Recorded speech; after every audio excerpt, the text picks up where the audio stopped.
광고와 사회 수업을 시작하도록 하겠습니다.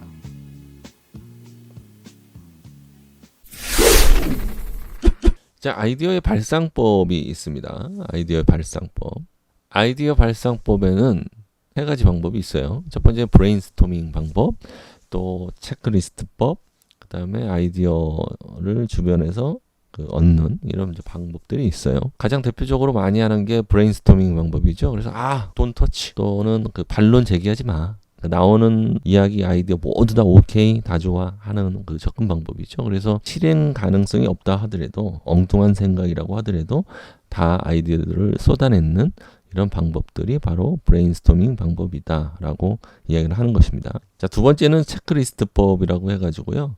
주제에 맞춰서 필요한 항목들을 이제 아예 규격화시켜서 정해놓죠. 그래서 정해놓은 항목에 맞춰서 여러분들의 아이디어를 계속 아이디어를 검증하고 수정하고 하는 이런 기준을 체크 목록에 따라서 아이디어를 계속 발전시키는 방법들이 있습니다. 자, 그리고 세 번째는 주변을 통한 아이디어 발상법이 있는데요. 여러분들이 대중교통을 이용해서 통학을 하거나 버스를 탈 때나 지하철을 탈 때나 등등 또 아이디어가 있을 수도 있고요. 자동차를 타고 가면서 라디오 들을 때도 도출할 수 있고, 그래서 일상생활에서 벌어지는 이런 상황에서 여러분들이 아이디어를 얻을 수가 있다라는 부분입니다.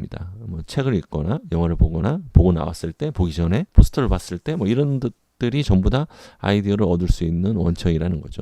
자, 이것은 이제 지금껏 여러분들이 눈으로 본 것, 생각한 것 관련성을 어떻게 파악하느냐에 따라서 아이디어의 힌트가 될 수 있다라는 내용이에요. 체크리스트법은 정해놓은 거죠. 그래서 뭐 색을 바꾸면 어떨까, 형태를 바꾸면 어떨까, 그리고 소재를 바꾸면 어떨까, 좀 부드럽게 하면 어떨까, 양을 늘리면 어떨까, 뭐 이런 것들이에요. 물론 이제 이 체크리스트의 이제 예시로 설명을 했지만, 여러분들이 예시로 들었던 뭐 출산 문제 해결이라는 어떤 주제가 주어졌을 때, 출산 문제 해결, 이게 남성으로 바뀌면 어떨까, 입양으로 바뀌면 어떨까, 꼭 나아야 되는지, 뭐 이런 것들에 대한 것들로 여러분들이 체크를 만들어 놓고 접근을 하면 다양하게 여러분들의 아이디어를 도출할 수 있다라는 부분이죠. 자, 기획의 이미지를 확산시킨다. 자, 기획은 이제 소재일 뿐이고요.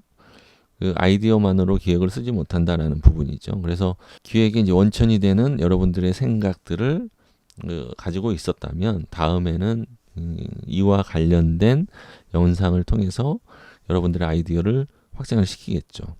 근데 이제 이때 여러분들이 확장이 됐으니까 기획이 다 된 거 아니야 라고 착각하면 안 된다는 거죠.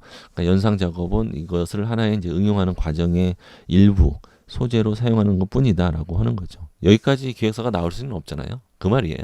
아이디어만으로 기획서를 쓰지 못한다. 이 말은 뭐냐면 아이디어가 번뜩 떠올렸다고 해서 뭐 스크립트 정도는 할 수 있겠죠. 근데 이거를 해결하거나 어떻게 적용하거나 하는 거는 해결할 수가 없다라는 거죠. 그래서 기획서를 쓰지 못하는 네 가지 경우는 여러분들이 이제 아이디어를 떠오른다고 해도 막상 쓰려고 하면 이거를 이제 그때 이제 생각에 아이디어가 이제 있지, 그거를 계속 발상, 그다음에 연상, 고도화시켜서 활성화시킬 수 있는 시간적 여유가 없어요. 또 금방 일상생활에 따른 일들, 루틴하게 돌아가는 일들이 필요하니까. 그리고 이제 아이디어가 너무 많아서 정리가 안 되는 경우, 이런 분 많이 계세요. 아이디어가 너무 많은데 좋은데 정리가 안 돼요. 이런 분들은 기획서를 쓰지 못하는 이유 중에 하나죠. 자, 그리고 실제로 말로 하면은 너무 평범한 것들이 되어버리는 것들이 있죠. 평이한 것들. 자, 그리고 여러분들이 아이디어를 머리로 이제 그려졌지만 이것을 표현하는데 도무지 표현할 수가 없는 경우는 기획서를 쓸 수가 없다는 겁니다. 그래서 아이디어를 기억하는 데 있어서는 꼭 기획화하는 과정으로 표현을 해야 된다라는 부분입니다.